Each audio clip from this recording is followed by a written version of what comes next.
Bonjour à toute la Terre et bienvenue sur cette vidéo où je vais vous parler de la projection astrale et je vais faire quelque chose de peu orthodoxe, mais déjà je vais vous parler du gros du contenu de cette vidéo. Comme ça, les gens qui ont été curieux et qui connaissent déjà la projection astrale auront déjà les informations qu'ils veulent.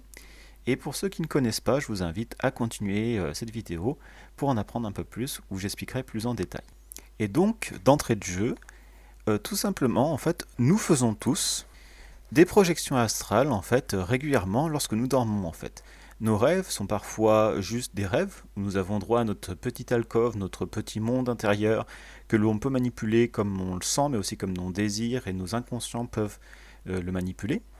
Et parfois en fait spontanément nous sommes amenés à faire des projections astrales car notre âme, notre esprit est amené à avoir des leçons et pour ça il a besoin de aller en fait en quelque sorte dans un hub central où tout le monde peut aller, et donc du coup c'est le plan astral tout simplement. Et certaines nuits, nous nous y rendons spontanément. Et donc ce qui est très intéressant, c'est comme nous faisons déjà de la projection astrale, tout ce qui nous reste à faire, c'est nous entraîner en fait pour nous souvenir des projections astrales que nous faisons spontanément durant la nuit. Et l'un des moyens le plus évident d'améliorer la mémoire de notre corps astral, de notre corps de rêve, c'est de faire un journal des rêves. Donc notez vos différents rêves, notez ce que vous vous souvenez sur le matin, car en faisant ainsi, vous notez en fait une mémoire qui a été acquise par le corps astral et vous la transmettez au corps physique de cette manière-là. Les rêves sont toujours plus frais en fait le matin, juste au réveil. Et si noter, se lever et prendre le stylo, etc., et commencer à ordonner ses pensées, c'est déjà trop difficile, ça arrive souvent. Dans ce cas, ce que vous pouvez faire, c'est utiliser l'enregistreur vocal de votre portable pour directement, sans même vous lever du lit, directement enregistrer vos impressions au niveau du rêve, les différents signes que vous avez, pour pouvoir les réécrire au propre plus tard, tranquillement. De cette manière-là, en fait, les sagesses, les voyages que vous faites durant ces voyages astro, vous allez pouvoir vous en souvenir et en profiter dans votre quotidien, dans votre vie physique. Maintenant que c'est fait, je vais passer un peu plus en détail et expliquer aux personnes qui sont présentes, qui écoutent cette vidéo, sur les différentes choses qui existent autour de la projection astrale et des rêves. Nous avons tous différents corps, le corps physique, le corps astral, le corps mental, le corps éthérique, etc. Et le corps astral peut voyager, notamment durant la nuit, durant le sommeil, et vivre d'autres aventures, d'autres choses en fait sur le plan astral, et aussi parfois dans nos propres rêves, notre propre monde intérieur. Et autour de ces voyages, il va naturellement acquérir différentes mémoires, et lorsqu'il revient sur le matin, en fait, il va réintégrer les autres corps, et cette mémoire, en fait, comme elle n'est pas acquise dans le corps physique, donc pas dans notre cerveau, pas tout à fait dans nos neurones, elle va être plus difficile à garder en fait. Avec le temps, elle va avoir plus de facilité à s'effacer et au final devenir de plus en plus floue. Ce qui veut dire qu'en fait, c'est là que c'est intéressant d'avoir un journal de rêve, car en notant directement ou en enregistrant vocalement, comme je l'ai indiqué, directement au réveil les mémoires que l'on a eues avec le corps astral, on permet de solidifier les mémoires que l'on a acquises avec ce corps astral. Si ce domaine vous intéresse plus en profondeur, vous pouvez vous renseigner sur le Dream Yoga, qui est toute une pratique qui appartient au yoga, qui permet en fait d'apprendre à maîtriser ses rêves, à maîtriser ses états de projection astrale. Et la projection astrale, les voyages astraux, sont une pratique dans le milieu spirituel, dans certains milieux, qui existe, qui permet en fait de déclencher par soi-même, en fait, à travers des états modifiés de conscience, à travers différents rêves, etc., de créer soi-même sa projection astrale et de pouvoir choisir où nous allons, où vivre. Et il est possible en fait de voyager sur le même plan, de rester sur le plan terrestre, mais dans une version onirique, donc ce qui permet quand même de choper des informations, d'avoir une forme de vision à distance, de parler à des entités qui existent sur le plan énergétique, et aussi d'aller sur le plan astral, et là c'est une autre dimension qui existe avec des lois différentes d'une autre, mais le karma et le dharma s'appliquent quand même, donc les bonnes actions engendrent de l'harmonie, les mauvaises actions engendrent du désordre, ces lois-là existent toujours. Et cela permet en fait tout simplement de vivre des choses, de tester par exemple son corps énergétique. C'est une chose qui m'a assez amusé lorsque moi-même j'ai commencé à en créer, c'est que par exemple là où notre corps physique est plus solide, tangible et il va avoir plus de mal à se modifier rapidement. Notre corps astral, par exemple, il est quasiment élastique en fait. Une fois, quand j'étais en apprentissage de la projection astrale, l'un de mes tests de réalité, c'est-à-dire c'est un test que l'on fait régulièrement pour savoir si on est en réalité physique ou dans la réalité astrale, par exemple, c'est d'étirer son doigt ou de l'essayer de le faire passer à travers sa main.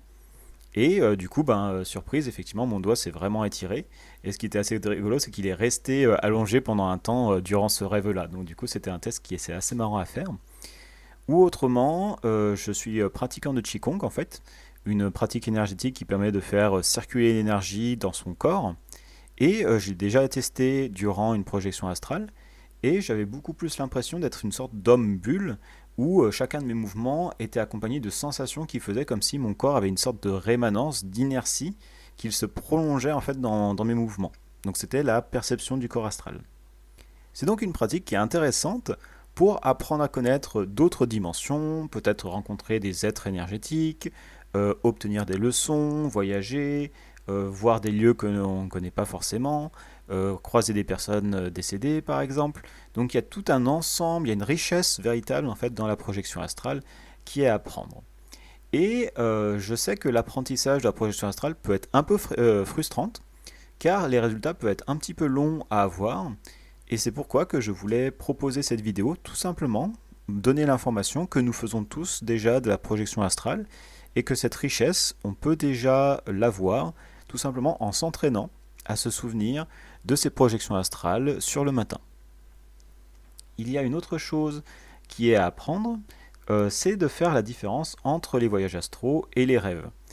Comme je l'avais indiqué, les rêves se déroulent aussi avec le corps astral, sauf que nous sommes dans notre propre petite bulle, notre propre petit monde intérieur qui est situé sur le plan astral, et c'est dans cette bulle qu'on va vivre nos petites aventures, nos rêves, digérer ce qui s'est passé dans la journée, faire le plat avec notre inconscient qui va essayer de nous dialoguer avec nous à travers différents symboles, différentes situations qu'il a marquées, et du coup il va essayer de transmettre ça à travers ses rêves.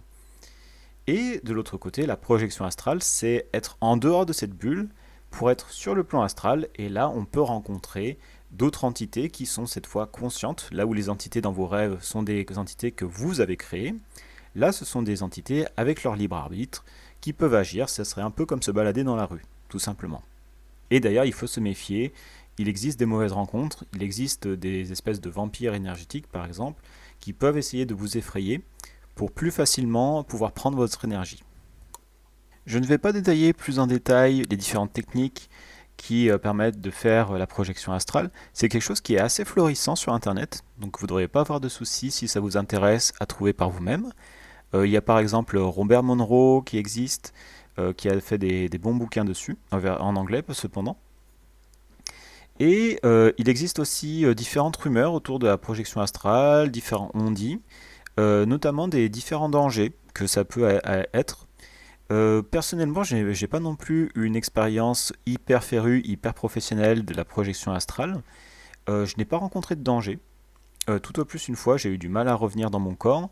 Apparemment, c'est une chose qui peut arriver. Et ça dépend des différentes sources. Une médium qui faisait parler les guides à travers elle m'a dit que ça peut engendrer des difficultés à rencontrer dans son corps, avoir une forme de possession. En fait, un esprit vient, vu que le corps serait vide, entre guillemets, l'esprit viendrait pour occuper le corps et essayer de pomper son énergie, etc. Et du coup, vous empêcher de revenir dans le corps. C'est une chose temporaire qui revient après, mais vous serez fatigué pendant un temps. Et d'autre côté, il y a des forums qui existent sur la projection astrale, notamment le Reddit, qui régulièrement répètent que la projection astrale est en sécurité, que tout au plus on peut se faire juste des frayeurs, en fait, des cauchemars, des expériences négatives, et la chose dangereuse, c'est notre propre peur, en fait, dans la projection astrale. Donc pour l'instant, de par mon expérience, j'ai pas encore démêlé quelle est la vérité là-dedans. De mon expérience, ça a été quelque chose de sécurité. Il y a eu une expérience un peu négative justement, de ne pas avoir cette impression de pouvoir rentrer dans son corps, mais au final, c'est revenu en l'ordre. Donc j'appellerai plutôt à votre propre discernement et à votre propre prudence concernant la projection astrale. Il y a une chose aussi, si vous êtes amené à faire la projection astrale, n'oubliez pas d'être respectueux aux différents êtres que vous allez rencontrer durant vos voyages. Tout simplement parce qu'ils existent aussi sur différents plans et c'est exactement comme rencontrer quelqu'un dans la rue. N'oubliez pas d'être poli, patient envers différentes personnes et d'éviter de réagir dans la peur, mais plutôt dans une forme de curiosité et d'amour pour accueillir et dialoguer avec les différents êtres que vous pouvez rencontrer. Et si vous êtes en difficulté, tout simplement vous pouvez mettre fin à l'expérience et vous réveiller. C'est une forme de protection. Donc voici les différentes informations que je peux partager concernant la projection astrale. Peut-être une clôture justement, c'est que peu importe finalement si la médium qui m'a transmise la prudence et ce qu'on peut trouver dans les communautés de projection astrale est vrai, soit c'est totalement safe, soit il faut faire preuve de prudence. Je considère que de toute manière c'est mieux de faire preuve de prudence. Ce qui est sympa, c'est qu'avec la méthode que je vous propose de plutôt faire des projections astrales spontanées qui viendront avec le plan de votre âme, là vous êtes de toute manière accompagné par vos différents guides et c'est une projection astrale qui sera safe de toute manière. Et je me rends compte vers la fin de cette vidéo que j'ai pas encore fait donner les informations pour faire la différence entre les rêves et les projections astrales. Il s'agit de développer une forme de discernement. Tout d'abord, dans les rêves, si vous voulez modifier un personnage, si vous voulez modifier un paysage, vous pouvez le faire simplement par votre volonté. Il suffit de le vouloir et ça peut s'effectuer durant votre rêve. Vous pouvez d'ailleurs faire des rêves lucides. Et dans la projection astrale, comme vous êtes dans un hub, en fait, donc dans un monde qui a une volonté propre, ce n'est pas possible ou alors ça demande beaucoup plus d'énergie. Donc c'est une manière de faire la différence entre les projections astrales et les rêves. Les projections astrales aussi ont un sentiment différent. La sensation est plus aiguë, plus nette, en quelque sorte, plus claire. Vous pouvez plus facilement avoir, comment on pourrait appeler ça, des sensations très développées, une espèce d'hyperconscience. Cela arrive plus facilement dans la projection astrale. Les rêves, au contraire, comme vous pouvez vous laisser bercer dans l'inconscient, les rêves peuvent être plus diffus. Vous pouvez avoir des espèces de...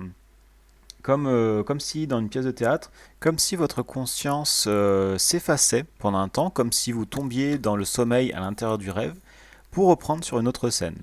En projection astrale, c'est aussi quelque chose qui peut arriver, mais c'est plus rare. Généralement, on a une sensation d'être plus éveillé durant la projection astrale. C'est aussi des expériences qui sont plus riches et plus intenses que les rêves. Donc c'est une manière de voir. Si vous vous réveillez sur un rêve qui a été particulièrement intense, vous avez l'impression qu'il y a quelque chose qui vibre à l'intérieur de vous, il y a des chances que ce soit plutôt une projection astrale. Et voici pour cette vidéo. J'espère qu'elle vous a fourni des informations intéressantes. C'est probablement un sujet que je reviendrai dessus car c'est aussi une de mes passions et que j'avais exploré passer un temps. En attendant, je vous dis à bientôt sur une autre vidéo et je vous souhaite une bonne journée. Au revoir.